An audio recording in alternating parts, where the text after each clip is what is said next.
دعائے وداع ماہ رمضان کے ترجمے سے دیکھتے ہیں۔ یہ دعا نمبر 45 صحیفہ کاملہ کی 45ویں دعا ہے جو امام علیہ الصلوۃ والسلام نے ہمیں تعلیم دی ہے۔ اس کا ترجمہ آپ کی خدمت میں پیش کیا جا رہا ہے۔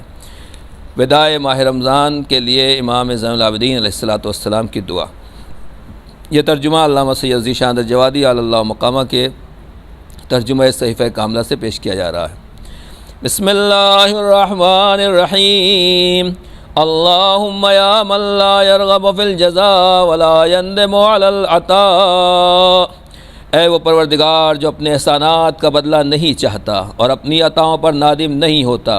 اور کسی کو صرف عمل کے بدلوں کے برابر بدلہ نہیں دیتا، بلکہ اس کا احسان ابتدائی ہوتا ہے اور اس کی معافی اس کے فضل و کرم کا نتیجہ ہے، اس کا عقاب تقاضا انصاف ہے اور اس کا فیصلہ خیر مجسم ہے۔ وہ جب عطا کرتا ہے تو اپنی عطا کو احسان جتانے سے آلودہ نہیں کرتا، اور جب روک دیتا ہے تو اس کا روک دینا کوئی ظلم نہیں ہوتا۔ وہ ہر شکریہ ادا کرنے والے کی قدر کرتا ہے جبکہ خود ہی شکریہ کا الہام کرتا ہے، اور ہر حمد کرنے والے کو بدلہ دیتا ہے جبکہ خود ہی حمد کی تعلیم دیتا ہے۔ وہ اس کے گناہوں پر بھی پردہ ڈالتا ہے جسے رسوا اور ذلیل کر سکتا ہے، اور اس پر بھی کرم کرتا ہے جس کے اوپر کرم کو روک سکتا ہے، جبکہ دونوں ہی رسوائی اور محرومی کے قابل ہوتے ہیں، لیکن اس نے اپنے افعال کی بنیاد فضل و کرم پر رکھی ہے اور اپنی قدرت کا استعمال صرف درگزر اور معاف کرنے میں کرتا ہے۔ گناہ گار کے ساتھ حلم اور برداشت سے پیش آتا ہے، اور جو اپنے نفس پر ظلم کرنے کا ارادہ کرتا ہے اسے مہلت دیتا ہے۔ مجرموں کو مہلت دے کر ان کی توبہ کا انتظار کرتا ہے اور ان کے حساب میں جلدی نہیں کرتا ہے تاکہ اس کی طرف رجوع کر لیں۔ اس کا مقصد صرف یہ ہے کہ کوئی ہلاک ہونے والا ہلاک ہو یا کوئی بدبخت اس کی نعمتوں میں بدبختی سے کام لے تو پوری عذرداری کے بعد اور مسلسل دلائل کے قیام کے بعد ایسا ہو۔ یہ اس کے عفو و درگزر کا کرم ہے، اور یہ اس کی مہربانی کا احسان ہے کہ وہ کریم و حلیم ہے۔ میرے پروردگار تو ہی وہ ہے جس نے اپنے بندوں کے لیے معافی کا ایک دروازہ کھولا ہے اور اس کا نام توبہ رکھا ہے، اور پھر اس دروازے پر اپنی وحی کا ایک رہنما مقرر کر دیا ہے تاکہ لوگ اس سے بہکنے نہ پائیں۔ تیرا نام پاکیزہ اور تو نے خود فرمایا ہے، اللہ کی بارگاہ میں خالص توبہ کرو۔ قریب ہے کہ تمہارا پروردگار تمہاری خطاؤں سے درگزر کر دے اور تمہیں ان باغات میں داخل کر دے جن کے نیچے نہریں جاری ہوں۔ اس دن جس دن پروردگار اپنے پیغمبر ان کے ساتھ ایمان لانے والوں کو رسوا نہیں کرے گا، اور ان کے لیے ایک نور قرار دے گا جو ان کے سامنے اور دائیں چل رہا ہوگا، اور وہ کہہ رہے ہوں گے کہ پروردگار ہمارے نور کی تکمیل فرما دے اور ہمیں معاف کر دے کہ تو ہر شے پر قادر ہے۔ تو اب اس شخص کے پاس کیا عذر ہے جو دروازہ کھلنے اور رہنمائی کے قائم ہونے کے بعد بھی گھر میں داخل نہ ہو۔ تو وہ ہے جس نے اپنے بندوں سے معاملہ کرنے میں اور اپنے اوپر زیادہ نرخ کی ذمہ داری لی ہے کہ تو ان کی تجارت میں زیادہ فائدہ دینا چاہتا ہے اور انہیں اپنی بارگاہ میں حاضری کی کامیابی اور اضافے کی سعادت دینا چاہتا ہے۔ تو نے ہی اعلان کیا ہے، تو نے خود ہی اعلان کیا ہے، اور تیرا نام بابرکت اور بلندتر ہے کہ جو ایک نیکی انجام دے گا اسے 10 گنا اجر دیا جائے گا، اور اگر برائی کرے گا تو صرف اتنا ہی بدلہ دیا جائے گا۔ اور تیرا ارشاد ہے، جو لوگ راہ خدا میں اپنے اموال خرچ کرتے ہیں ان کی مثال اس دانے کی ہے جس سے 7 بالیاں پیدا ہوں اور ہر بالی میں 100 دانے ہوں، اور اللہ جس کے لیے چاہتا ہے اضافہ کر دیتا ہے۔ اور تیرا ہی یہ بھی ارشاد ہے کہ کون ہے جو اللہ کو قرض حسن دے تاکہ وہ اسے کئی گنا بنا دے۔ اور اس کے علاوہ قرآن مجید کی بہت سی آیات ہیں جن میں تو نے نیکیوں کے دگنے چوگنے بنانے کا وعدہ کیا ہے، اور تو ہی وہ ہے جس نے اپنی قوت غیبی اور ترغیب کے ذریعے ان کی رہنمائی کی ہے، جس میں ان کا فائدہ ہے کہ اگر تو ان سے پوشیدہ رکھتا تو ان کی نگاہیں ان کا ادراک نہ کر سکتی، اور ان کے کان سن بھی نہ سکتے، اور ان کے خیالات وہاں تک پہنچ بھی نہ سکتے۔ اور تو نے ہی فرمایا ہے کہ مجھے یاد کرو، میں تمہیں یاد کروں گا، اور میرا شکریہ ادا کرو اور میری نعمتوں کا انکار نہ کرو۔ اور یہ بھی فرمایا کہ اگر تم ہمارا شکریہ ادا کرو گے تو ہم نعمتوں میں اضافہ کر دیں گے، اور اگر کفران نعمت کرو گے تو ہمارا عذاب بھی بہت سخت ہوگا۔ اور یہ بھی ارشاد فرمایا کہ مجھ سے دعا کرو میں قبول کروں گا، اور جو لوگ میری عبادت یعنی دعا سے استکبار کرتے ہیں، اس سے منہ پھیرتے ہیں، وہ عنقریب ذلت کے ساتھ داخل جہنم ہوں گے۔ تو نے دعا کو عبادت کا نام دیا ہے، اس کو ترک کرنے کو استکبار قرار دیا ہے، بلکہ اس ترک پر جہنم میں منہ کے بھل داخل کرنے کی دھمکی دی ہے، جس کے نتیجے میں انہوں نے تیرے احسان سے تجھے یاد کیا اور تیرے فضل سے تیرا شکریہ ادا کیا، تیرے حکم سے تجھے پکارا اور تجھ سے مزید لینے کے لیے تیری راہ میں صدقہ دیا، اور اسی میں ان کے لیے تیرے غضب سے نجات اور تیری رضا کی کامیابی تھی کہ اگر کوئی مخلوق کسی مخلوق کو اپنے بارے میں وہ باتیں بتا دیتا جو تو نے بتائی ہیں تو یقیناً اس کی تعریف کی جاتی۔ تو اب ہمیشہ میری طرف سے تیری حمد ہوتی رہے گی جب تک حمد کا کوئی راستہ ملتا رہے گا، اور جب تک حمد کے لیے کوئی لفظ باقی رہے گا اور کوئی معنی رہ جائیں گے جس کی بازگشت حمد کی طرف ہو۔ اے وہ پروردگار جس نے اپنے فضل و احسان کی بنا پر حمد کا استحقاق پیدا کیا اور بندوں کو اپنے نعمت و کرم سے ڈھانپ لیا، تیری نعمتیں ہمارے بارے میں کس قدر عام ہیں اور تیرے احسانات کس قدر مکمل ہیں، اور تو نے اپنے کرم کو کس قدر ہم سے مخصوص کر دیا ہے۔ ہمیں اپنے اس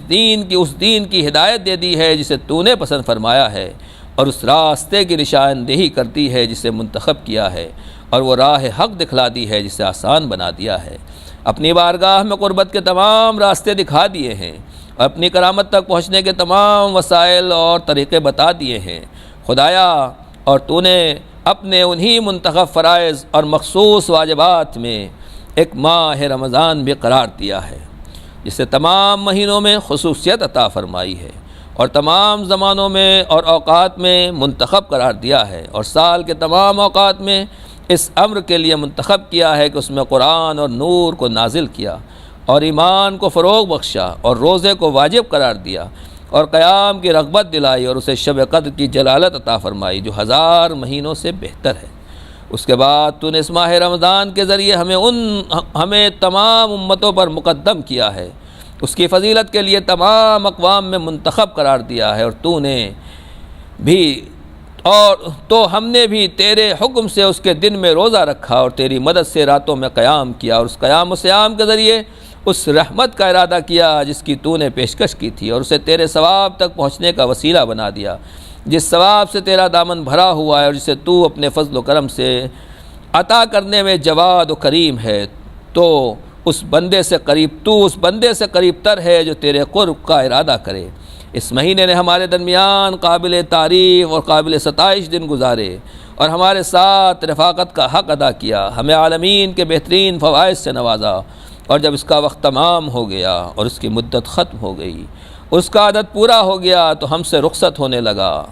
تو اب ہم اسے اس طرح رخصت کر رہے ہیں جس طرح اسے رخصت کیا جاتا ہے جس کا فراق سخت ہو، جس کی جدائی غمزدہ اور وحشت زدہ بنانے والی ہو، اور جو محفوظ حقوق قابل نگہداشت حرمت اور قابل ادا حق کو لازم قرار دے۔ تو اب ہم یہ آواز دے رہے ہیں کہ اے اللہ کے بزرگ ترین مہینے اور اولیاء خدا کے زمان عید، تجھ پر ہمارا سلام ہو تجھ پر اے اوقات میں بہترین ساتھی اور ایام و ساعات میں سے بہترین مہینے، سلام ہو تجھ پر اے وہ ماہ مبارک جس میں آرزوئیں قریب تر ہو گئیں اور اعمال کے صحیفے منتشر ہو گئے، سلام ہو تجھ پر اے وہ ہمنشین جو رہا تو اس کی منزلت عظیم رہی، اور چلا گیا تو اس کو فراق نے رنجیدہ بنا دیا، اور اس کا وجود ایسا پر امید تھا جس کی جدائی دردناک ثابت ہوئی، سلام ہو تجھ پر اے وہ محبوب جو آیا تو سامان انس لے کر آیا اور خوش کر گیا، اور گیا تو وحشت زدہ اور رنجیدہ اور غمگین بنا کر گیا، سلام ہو تجھ پر اے وہ ہمسایہ اور پڑوسی جس کے زیر سایہ دل نرم ہو گئے اور گناہ کم ہو گئے، سلام ہو تجھ پر اے وہ مددگار جس نے شیطان کے مقابلے میں ہماری مدد کی، اور ایسا ساتھی بنا جس نے نیکیوں کے راستوں کو آسان بنا دیا، سلام ہو تجھ پر کہ تیرے دور میں جہنم سے آزاد ہونے والے کس قدر زیادہ تھے، اور تیری حرمت کا خیال رکھنے والے کس قدر نیک بخت ہو گئے، سلام ہو تجھ پر کہ تو نے کس قدر گناہوں کو محو کر دیا اور کتنے قسم کے عیوب کو چھپا دیا، سلام ہو تجھ پر کہ تو گنہگاروں پر کس قدر مہربان تھا اور تیری ہیبت صاحبان ایمان کے دلوں میں کس قدر زیادہ تھی، سلام ہو تجھ پر اے وہ مہینے جس کا مقابلہ دوسرے زمانے نہیں کر سکتے ہیں، جو ہر رخ سے سلامتی کا باعث تھا، سلام ہو تجھ پر کہ نہ تیری مصاحبت ناپسند تھی اور نہ تیری معاشرت قابل مذمت تھی، سلام ہو تجھ پر کہ تو برکتیں لے کر آیا اور گناہوں کی کثافت اور گندگی کو دھو کر پاک کر گیا، سلام ہو تجھ پر کہ تجھے دلی تنگی کی بنا پر رخصت نہیں کیا گیا اور اس کے روزوں کو خستگی کی بنا پر نہیں چھوڑا گیا، سلام ہو تجھ پر کہ تیرے وقت سے پہلے تیرا انتظار کیا جاتا ہے اور تیرے جانے سے پہلے ہی سے لوگ رنجیدہ ہو جاتے ہیں، سلام ہو تجھ پر کہ تیری وجہ سے کتنی ہی برائیوں کا رخ موڑ دیا گیا اور کتنی ہی نیکیاں انڈیل دی گئیں، سلام ہو تجھ پر اور تیری قدر کی رات پر جو 1000 مہینوں سے بہتر تھی، سلام ہو تجھ پر ہمیں کس قدر کل تیری آرزو تھی اور کل تیرا شوق رہے گا، سلام ہو تجھ پر اور تیرے اس فضل پر جس سے ہم محروم ہو گئے اور تیری ان گزشتہ برکتوں پر جو ہم سے چھن گئیں۔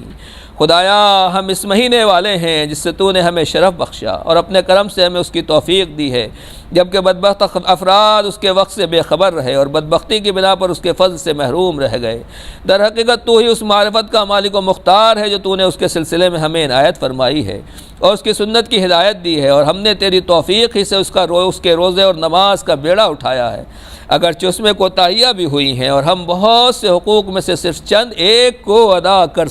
سکے ہیں۔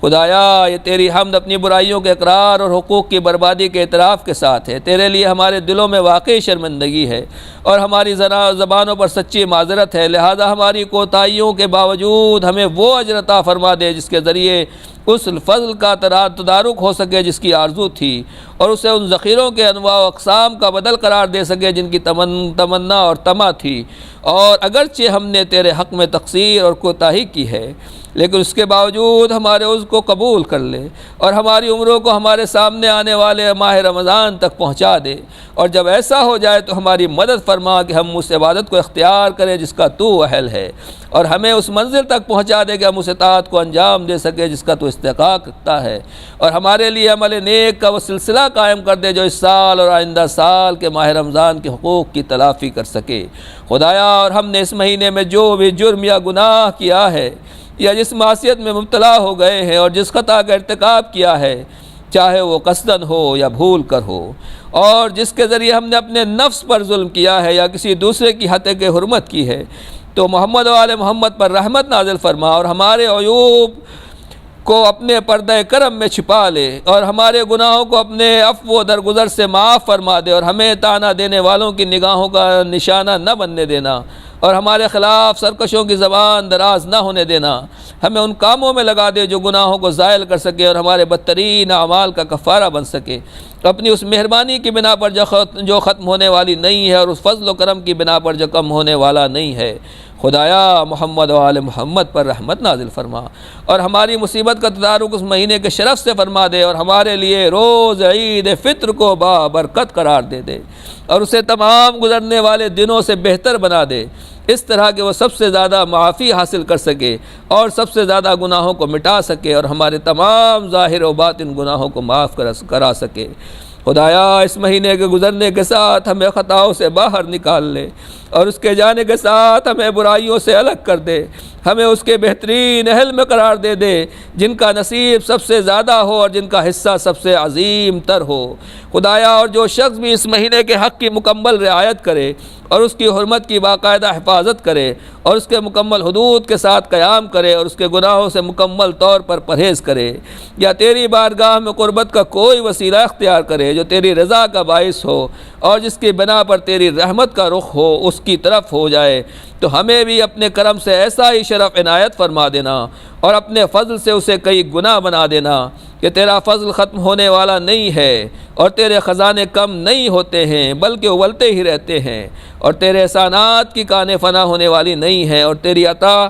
ہی در حقیقت خوشگوار عطا کہے جانے کے قابل ہے۔ خدایا محمد و آل محمد پر رحمت نازل فرما اور ہمیں ویسا ہی اجر عطا فرما جیسا ان لوگوں کا اجر ہے جو اس مہینے میں روزے رکھنے والے یا قیامت تک کوئی بھی عبادت کرنے والے ہیں۔ خدایا ہم تیری بارگاہ میں آج کے یوم الفطر میں جسے تو نے صاحبان ایمان کے لیے روز عید و مسرت قرار دیا ہے اور اپنے اہل ملت کے جمع ہونے کا سامان فراہم کیا ہے، ہر اس گناہ سے توبہ کر رہے ہیں جس کا ارتکاب کیا ہے یا جو برائی ہم سے سرزد ہوئی ہے یا جو برا خیال ہمارے دلوں میں پایا جاتا ہے، اور یہ توبہ ویسی ہے جس میں دوبارہ گناہ کی طرف پلٹ کر جانے کا کوئی خیال نہیں ہے اور نہ بار دیگر خطا کرنے کا کوئی ارادہ ہے۔ یہ ہماری توبہ ہر طرح کے شک و ریب سے پاک ہے، لہذا اسے قبول کر لے اور ہم سے راضی ہو جا، اور پھر ہمیں اسی توبہ پر ثبات قدم بھی عنایت فرما۔ خدایا ہمیں روز قیامت کے عذاب کا خوف اور اس ثواب کا شوق عطا فرما جس کا تو نے وعدہ کیا ہے، تاکہ ہم تجھ سے دعاؤں کی لذت کا احساس کر سکیں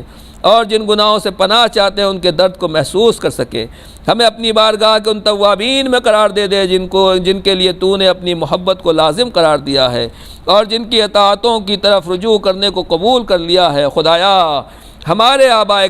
کرام، ماں باپ، اجداد، والدین، اعزاء و اقربا،